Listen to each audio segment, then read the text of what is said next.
just wondering, you did mention it earlier a little bit, but I'm curious to get more of a response from you to Andrew Wilkinson's announcement today that if his party is elected, they would eliminate the PS2 for the first year and reduce it to 3% the next year. What if you've said it lacks imagination?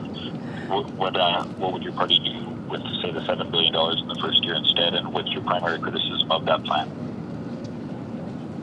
So, as you point out, having a tax cut that would result in $7 billion less for government to invest in the people of this province right now is not only a failure of imagination, it is a dangerous position to take at a time when we need to invest. We are in overlapping crises. We are in an economic state where people are concerned about being able to make ends meet. And we need to ensure that government has the capacity to invest in the supports, early childhood education, so women in particular can be back at work, public education, post-secondary. We need to invest in green economy. We need to invest in innovation. We need to invest in those sectors that we know will produce long-term sustainable jobs in communities around this province. And for Andrew Wilkinson to trot out the tired old tale of the politician on the campaign trail saying, I'm going to promise you tax cuts, is an example of not only unimaginative policymaking, but irresponsible. I would add to that the NDP and the Liberals already gave a massive tax cut to the fracking industry last year when they passed Bill 10, $6 billion in tax cuts and tax credits to LNG Canada so that they could massively increase fracking in this province at a time when we all know there is no doubt what the evidence tells us. We need to transition away from fossil fuels. We need to move to a clean energy economy, and doing so will create long-term, stable jobs in every region of this province. I cannot understand how backward-looking the other two parties choose to be at a moment like this.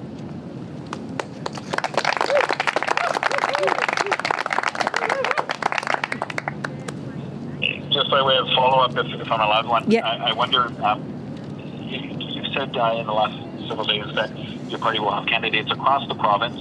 I'm wondering, specifically, do you think that you will have a full slate of 87 candidates by the deadline on Friday, or do you think that the likelihood is you won't have a full number of 87 candidates?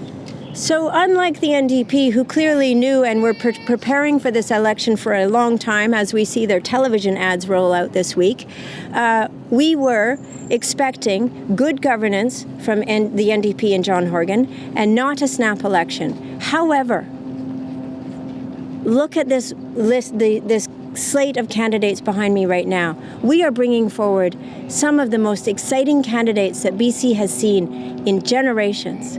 And we are working to have a province-wide campaign. Our staff, I just have to say, are working day and night to help candidates move forward with their applications, get them in on time. But snap elections are bad for democracy, they're bad for diversity, and asking people in the space of 1 week, giving them 24 hours basically to make up their minds whether they're willing to stand for office is an enormous decision to make. And I'm so grateful to the people standing behind me right now that they have made that decision. They have leaned in because they want to see a better province. We are doing everything we can to ensure that we have as many candidates on the ballot as possible, and we will continue doing that work right up until the last minute. Our next question comes from Jennifer Saltzman of Vancouver Sun. Your line is open. Thank you. I was hoping that you could talk about John Horgan's promises about the Cowichan Hospital. You're the local MLA, and I was hoping you could talk about how much of that was a re-announcement and any criticisms you might have about the comments he made there and any similar announcements that have been made by the NDP across the province. That hospital has been brought forward by the incredible commitment and dedication of people in the Cowichan Valley for decades. The Cowichan Hospital Foundation was created in 1984 to begin raising money. They have raised millions of dollars. The Cowichan Valley Regional District in 2010 created a hospital board with the sole purpose of ensuring that there were funds for a new hospital.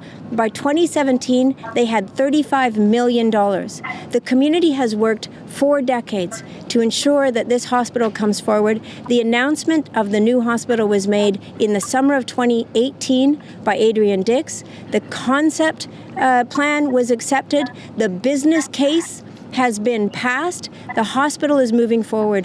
For John Horgan to come into my riding and to instill fear, particularly in the healthcare workers who so desperately need to know that they are going to have a better space, a better facility to be working in, at a time when it is absolutely certain that that hospital is moving forward, is irresponsible and exactly the wrong kind of campaigning that happens in these election campaigns.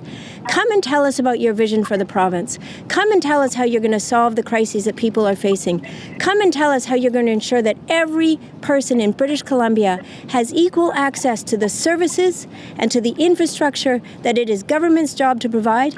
Do not come and instill fear in people in hopes of getting them to vote for you.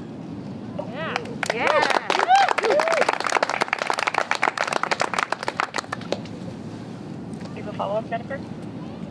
Yes, I was hoping that you could just tell me your thoughts then about the other announcements that have been made in other ridings related to hospitals and health, and what the Green plans are on that front. So from my point of view, as I've said earlier, it is really essential that government recognizes that they owe every citizen of this province access to the critical and essential services and infrastructure that we should all expect. We know that, particularly with the two-party system, that there are ridings that are taken for granted by one or the other party, and there are ridings that when one party holds power for a long time, like the BC Liberals did, that get neglected year after year, election after election. I think that is wholly irresponsible. I don't think that political parties should be picking winners and losers in communities and regions across BC. I think that we all have a responsibility as elected officials to ensure that every person in this province is represented equally and has equal access to government services and government infrastructure. I am so tired of the old ways of doing politics, which have gotten us to the outcomes we are at today. We need to take this far more seriously, and we need to recognize that our responsibility and our service is to the people, first and foremost, and not to our political parties. Thank you for questions. Please press star 1 on your touch-tone phone. Our next question comes from Mark Anthony Bellinger of Radio Canada. Your line is open. Hi, Sonia. Question for you. You're talking about investing into people, and with that conversation about the PST cut, I was just wondering if you come to power, would you have maybe a larger deficit that is planned for now? Is this something that you'd be okay with running deficits for years, and to what extent would you be comfortable doing that? Thanks. So as Premier, I would absolutely be ensuring that our decisions, especially fiscal policy, is informed by economists, is informed by experts, and is informed by the outcomes that we want to achieve. So the outcomes that we should be striving for is that every child has access to early childhood education. Every child in public school has access to a safe, healthy place to go to school. That everybody who wants to pursue post-secondary education in this province has that opportunity. We need to invest in people. There are tools that have been left aside for far too long to ensure that government can do this. We will be putting forth our platform in the coming days, and we will have a platform that is informed by what the experts and the economists identify as how we achieve the solutions that we need to achieve for the people of British Columbia. Do you have a follow-up? Yes, I do. Well, I know the platform will be coming in the coming days, but should British Columbians expect maybe tax increases, or so that you can, support the education system, healthcare system, and eventually, if you come up with a childcare proposition to the British Columbians, should we expect tax increases, perhaps?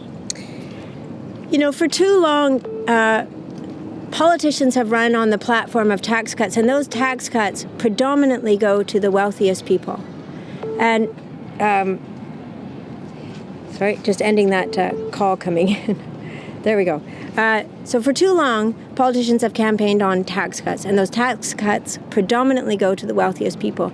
And I will point out that the other two parties agreed to give a massive tax giveaway to the LNG fracking industry last year, $6 billion.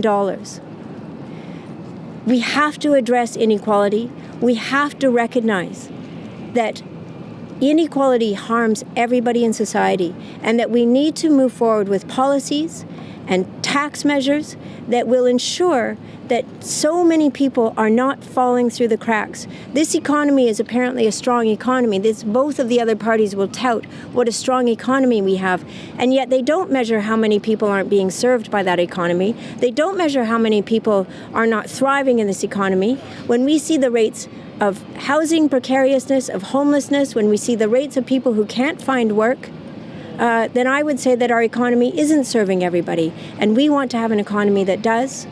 And we will apply tools that will ensure that we are addressing the growing inequality, the growing wealth gap that has become far too entrenched in BC and in Canada.